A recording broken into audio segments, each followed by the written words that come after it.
Absence seizure.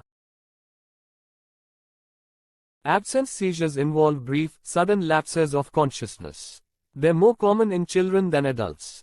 Someone having an absence seizure may look like he or she is staring into space for a few seconds. This type of seizure usually doesn't lead to physical injury. Absence seizures usually can be controlled with anti-seizure medications. Some children who have them also develop other seizures.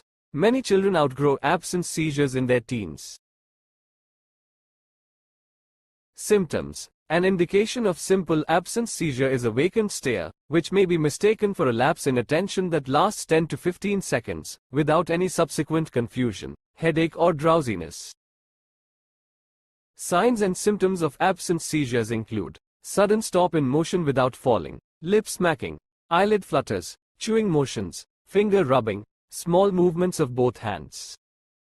Absence seizures generally last 10 to 15 seconds, followed immediately by full recovery. Afterward, there's no memory of the incident. Some people have dozens of episodes daily, which interfere with school or daily activities. A child may have absence seizures for some time before an adult notices the seizures, because they're so brief. A decline in a child's learning ability may be the first sign of this disorder. Teachers may comment about a child's inability to pay attention. Causes. Often, no underlying cause can be found for absence seizures.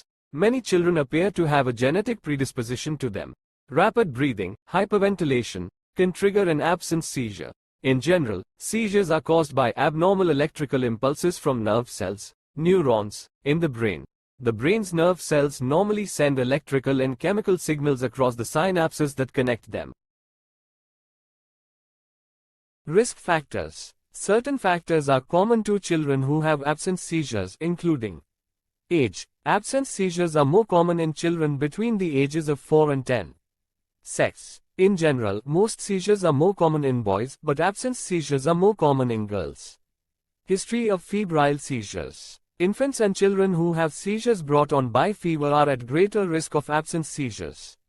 Family members who have seizures. Nearly half of children with absence seizures have a close relative who has seizures. Complications. While most children outgrow absence seizures, some have seizures throughout life, eventually have full convulsions, such as generalized tonic-clonic seizures. Other complications can include learning difficulties, behavior problems, social isolation. Tests and diagnosis. Your doctor will ask for a detailed description of the seizures and conduct a physical exam. Tests may include electroencephalography (EEG). This painless procedure measures waves of electrical activity in the brain. Brain waves are transmitted to the EEG machine via small electrodes attached to the scalp with paste or an elastic cap.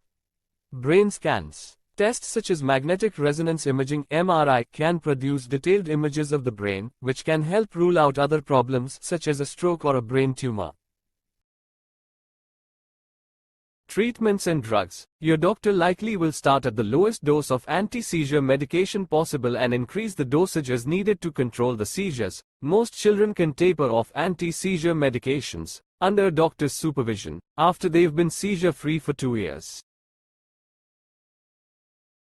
Drugs prescribed for absence seizure include ethosuximide Xarelto. This is the drug most doctors start with for absence seizures. In most cases, seizures respond well to this drug. Valproic acid vacant. Because this drug has been associated with higher risk of birth defects in babies, doctors advise women against using it while trying to conceive or during pregnancy. Women who can't achieve seizure control on other medications should discuss potential risks with their doctors.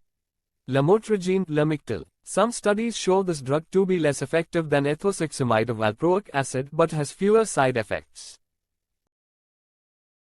Lifestyle and home remedies. A person with absence seizures may elect to wear a medical bracelet for identification for emergency medical reasons. The bracelet should state whom to contact in an emergency and what medications you use. It's also a good idea to let teachers, coaches and child care workers know about the seizures.